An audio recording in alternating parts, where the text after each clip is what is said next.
man tayassarat lahu matalibuhu al-ukhrawiyyatu,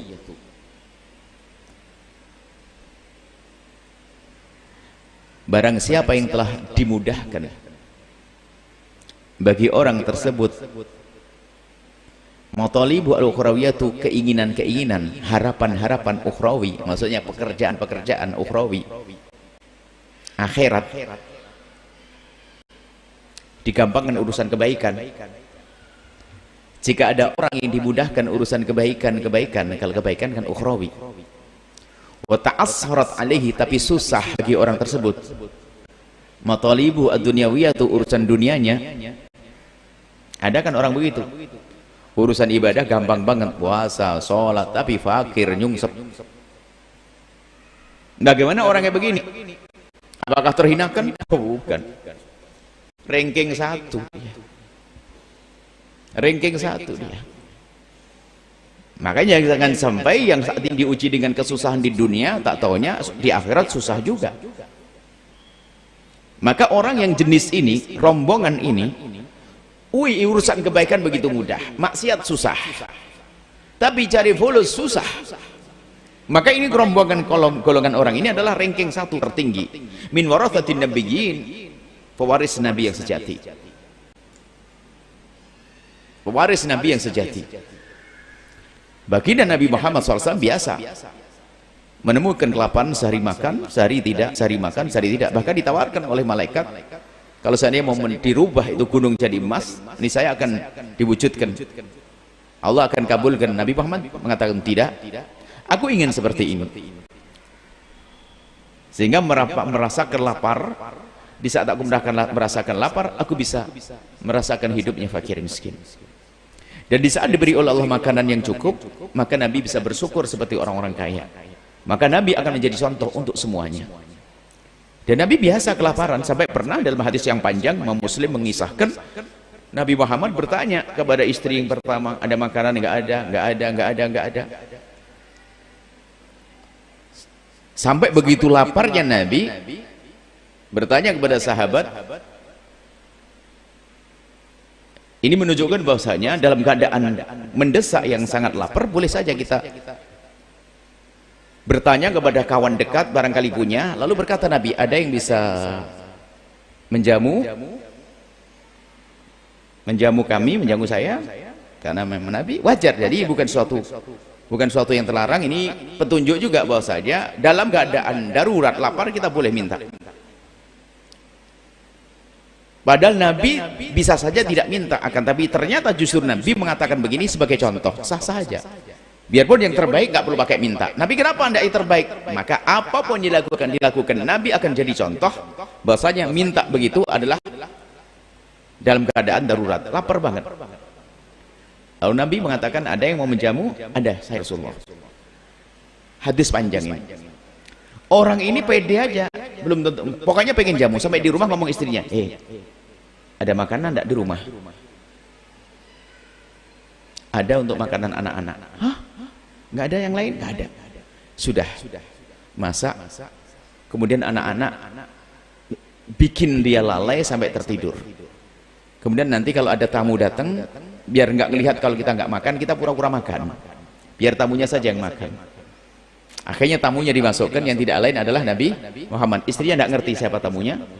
Setelah itu di dalam pura-pura makan klotak-klotak begitu, isinya nggak ada apa-apa, hanya bunyi klotak-klotak, ikut makan.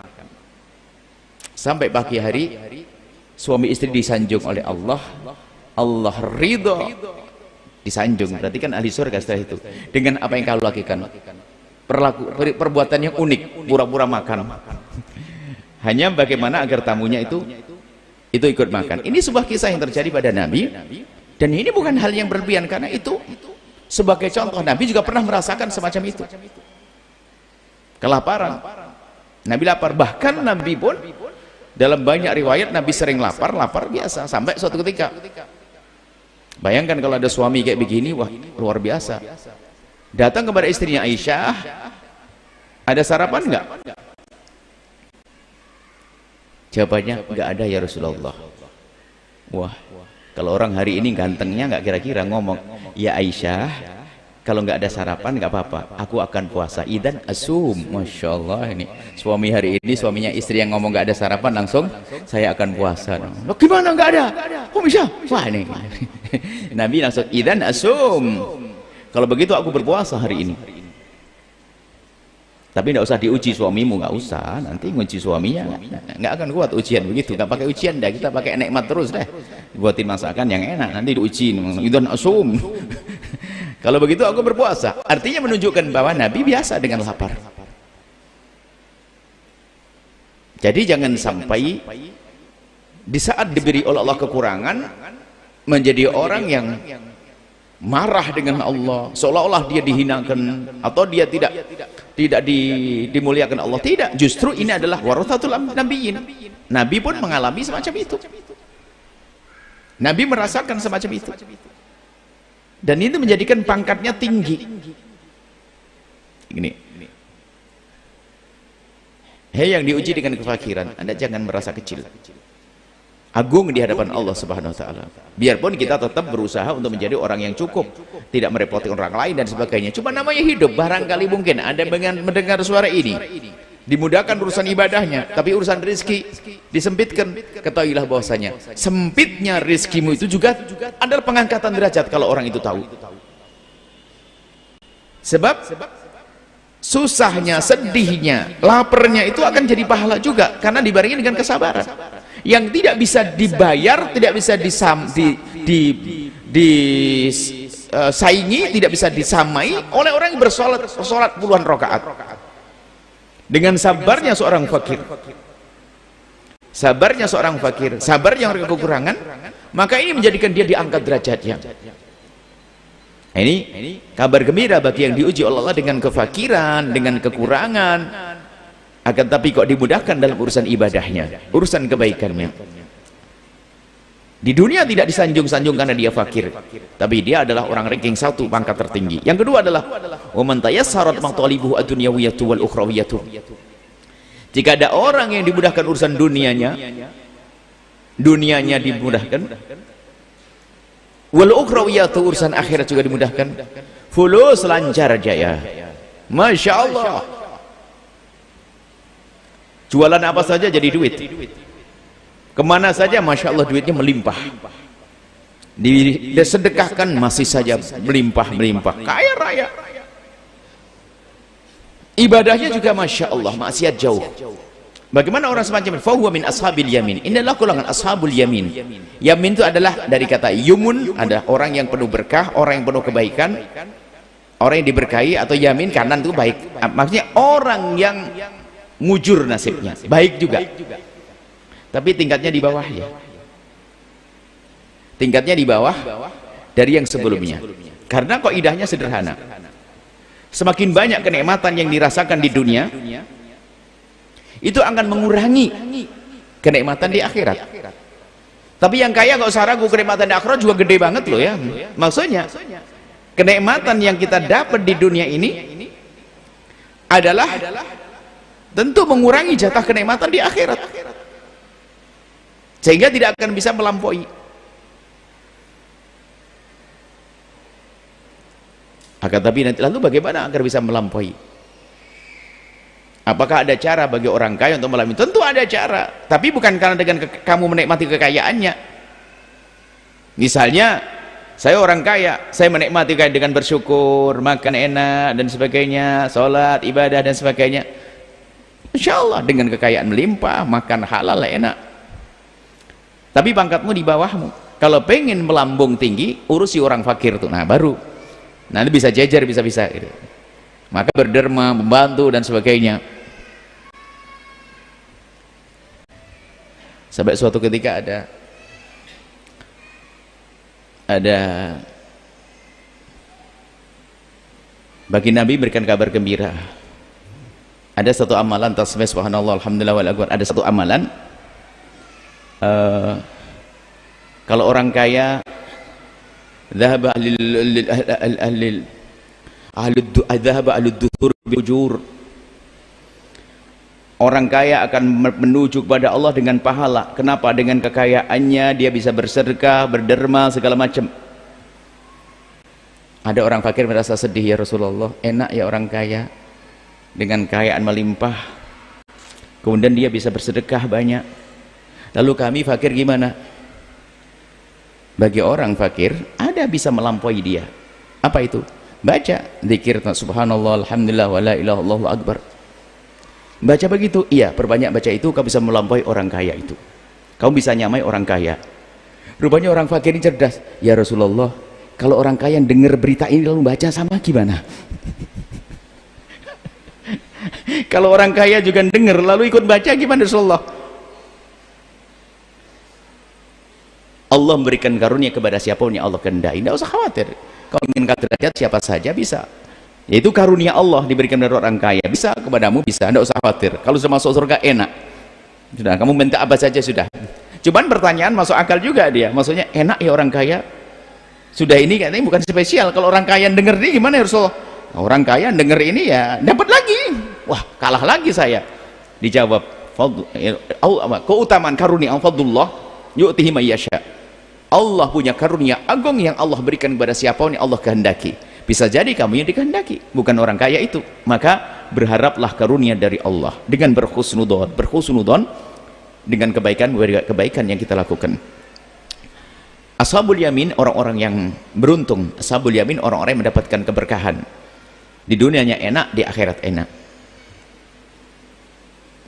Ya, kalau minta ya kayaknya gini, apakah saya harus minta yang pertama? Biar saya fakir lalu saya enak di akhirat. Ini pertanyaan. Sementara Allah mengajari, Rabbana atina fid dunya hasanah. Ya minta aja yang enak. Saya minta ya Allah di dunia enak deh pokoknya. Tapi di akhirat pangkat tinggi gitu. Jangan sok nanti, ya Allah fakirkan aku di dunia biar nyungsep di dunia, yang penting nanti di akhirat kelas tingkat tinggi. Allah tidak ngajarkan doa begitu kok. Ini hanya untuk menjelaskan tentang orang-orang. Jadi orang fakir nggak perlu kecut, nggak perlu berkecil hati, tapi kita berusaha untuk menjadi orang yang bisa berbagi. Jangan menjadi orang fakir. Kalau menjadi orang fakir, ini loh dengar hiburannya semacam ini. Tapi orang kaya ternyata bisa mengangkat orang fakir terangkat tinggi. Gambarannya begini loh ya. Kadang-kadang kita ini cara berpikir. Ada burung itu ternyata terkapar dia. Ini ada orang mau keluar, anggap saja ini orang soleh, orang baik, berjalan, dia ngerti ilmu tawakal, ilmu macam-macam, tawakal serah pada Allah, kekayaan rizki dari Allah. Ngelihat ada burung mau mati, tiba-tiba ada burung lain lagi, terpesona, kaget, ajib, ini burung sudah nggak bergerak, cari makan nggak bisa. Ada burung datang membawa makanan. Setelah itu burung ini nyuapin. Setelah tidak lama kemudian burung yang nyuapin kan pergi. Burung yang tadi itu yang sudah sekarat ini setelah dikasih makan sama temannya bergerak, bisa berdiri, lalu bisa terbang. Maka orang yang melihat ini, melihat pemandangan langsung, sudahlah, sungguh Allah Maha Kasih, Allah Maha Kuasa. Burung aja lihat, dia di rumah, dia di tempatnya, dikirim oleh Allah makanan, lalu dia pulang dengan tawakalnya. Dia ada kecerdasan, dia ngerti makna tawakal, tapi dia kurang meningkatkan kecerdasannya. Dia melihat ini, dia menjadi orang tawakal, yakin rizki akan dikirim oleh Allah, dia cerdas, cuman dia kurang meningkatkan kecerdasannya. Kenapa?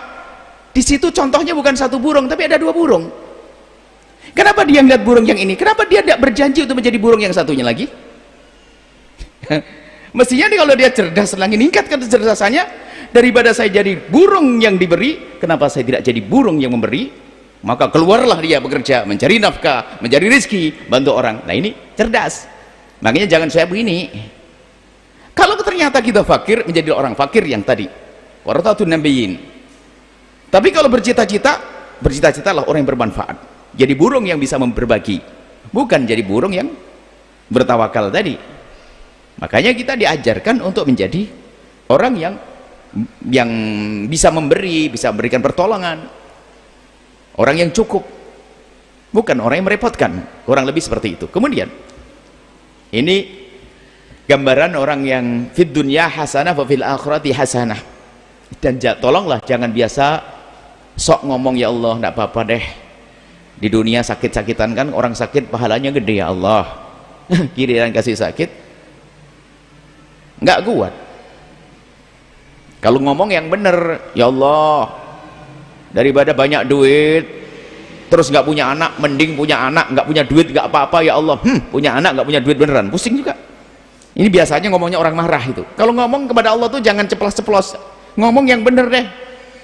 Nabi aja, Nabi Yusuf kan seorang nabi, ini dalam ucapannya tuh ngomong, ya Allah penjara lebih aku sukai. Gara-gara ngomong penjara aku sukai, masuk. Coba nggak usah ngomong begitu biar nggak masuk penjara. Asijnu, penjara abu, lebih aku sukai ya Allah.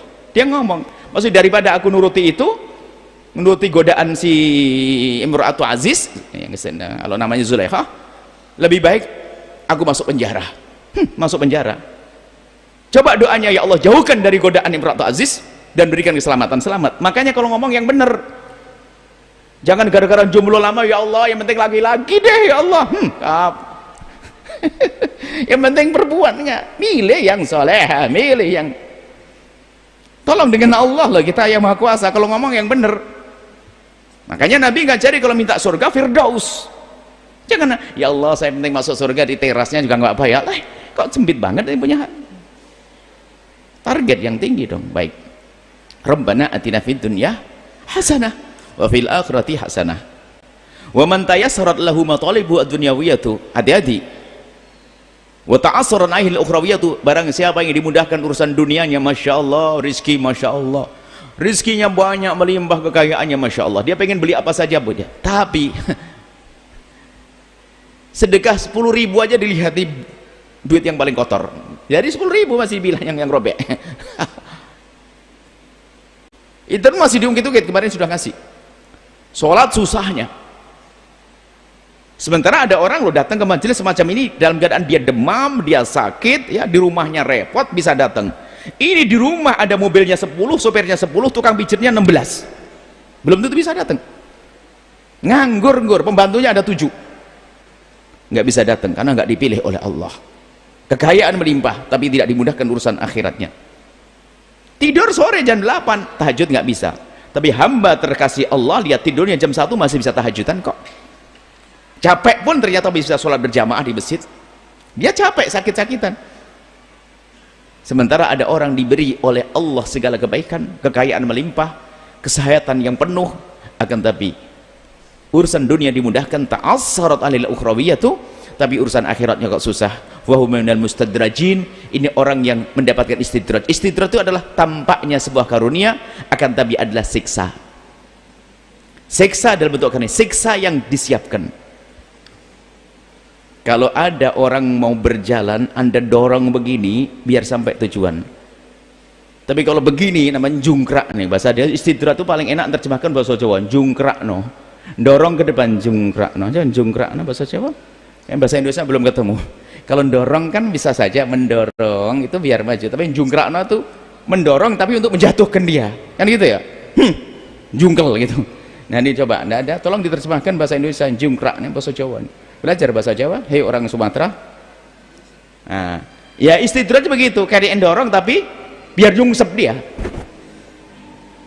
Nah, kalau dorong kan dia maju, tolong dorong dia. Oke, dorong. Kalau pakai dorong masih mengandung makna dorong untuk maju, bisa dorong untuk terjerumus. Tapi kalau sudah jungkrak no, dorong tapi biar masuk sumur. Nah, ini istidraj. Kelihatannya diberi tapi ternyata bukan untuk diangkat. Menjadi terlena dengan karunia lalu dimurkai oleh Allah, ternyata dia diberi oleh Allah kekayaan melimpah untuk dimasukkan ke neraka yang paling dalam. Mustadraj.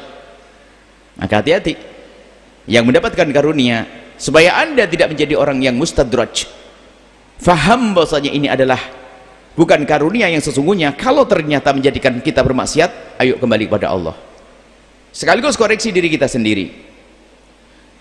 Jika ternyata karunia yang Allah berikan kepada kita bukan menjadikan kita semakin dekat kepada Allah, itulah istidraj. Itu adalah sebab kehancuran. Dulu waktu jomblo di barisan paling depan, Mohon maaf yang jomblo, peringatan itu. Setelah dapat suami atau istri sudah mundur bab segitu. Pakai sepeda aja, beli motor mundur lagi. Gara-gara sudah punya mobil di luar, mobilnya double, nggak ngaji. Ayo, dikunci ini ya, jangan sampai begitu ya, para jomblo. Dapat istri semakin rajin, rizki semakin melimpah, tambah rajin. Berarti rizkimu adalah karunia yang sesungguhnya, bukan istidraj, bukan rizki yang diberikan oleh Allah agar jadi beban untuk jadi bandul, bagi beban untuk melompatkan neraka yang paling dalam. Hati-hati. Maka lihat, suamimu apakah menjadikan kau semakin dekat kepada Allah, istrimu akan menjadikan dirimu semakin dekat kepada Allah atau tidak. Jika ternyata tidak, itu adalah petaka. Istrimu petaka, suamimu petaka, rizkimu petaka. Kelihatannya nikmat tapi membawa sengsara. Wa man ta'assara 'alaihi matalibu al-ukhrawiyatu wa dunyawiyatu, kalau ada orang ukhrawiyahnya susah beribadah, dunianya juga susah, nah mamkut. Dia orang mendapatkan rahmat, orang terkutuk dia itu. Di dunia juga nggak ada enaknya. Di dunianya, makanya sudah fakir, nyungsep, nggak sholat. Wah Allah, Masya Allah. Mabuan lagi. Suka zina, habis-habisan dia, Masya Allah. Mamkut, maksiat jalan, rizki sempit, ibadah susah. Dia adalah orang-orang yang terkutuk, terjauhkan dari rahmat Allah Subhanahu Wa Taala. Sebab Allah juga memberikan rahmatnya kepada orang kafir, sehingga Allah itu menyebut Ar-Rahman Ar-Rahim. Kalau sifat Rahman Allah itu, Allah berkasih sayang kepada orang yang beriman dan yang tidak beriman, sehingga di sana ada keluarga kafir yang berbahagia dengan Rahman Allah, sifat Rahman. Tapi kalau Rahim itu hanya kasih sayang yang Allah berikan hanya ahli surga saja, nanti orang kafir enggak. Nah ini, jadi Allah memberikan kasih sayang ini enggak, Rahman Allah pun enggak nyambung.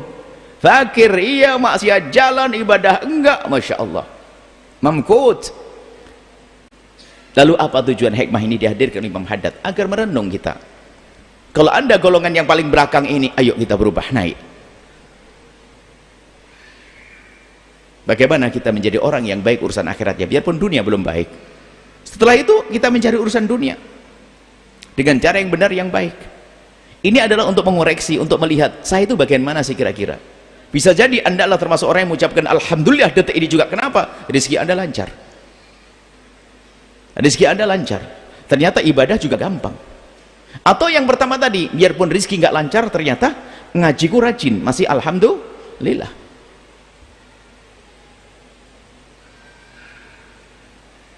Tapi nasib buruk jika ternyata harta melimpah, susah berbuat baik. Atau sudah sempit rizki, suka maksiat. Petaka. Untuk bahan renungan. Setelah itu mintalah kepada Allah yang terbaik. Allah Maha Kasih. Anda tidak berurusan dengan zat yang bisa fakir, tapi Allah adalah Maha Kaya yang kekayaannya tidak berbatas. Dan Allah Maha Kuasa memberikan kekayaan kepada anda, Allah Maha Kuasa memberikan kebahagiaan kepada anda.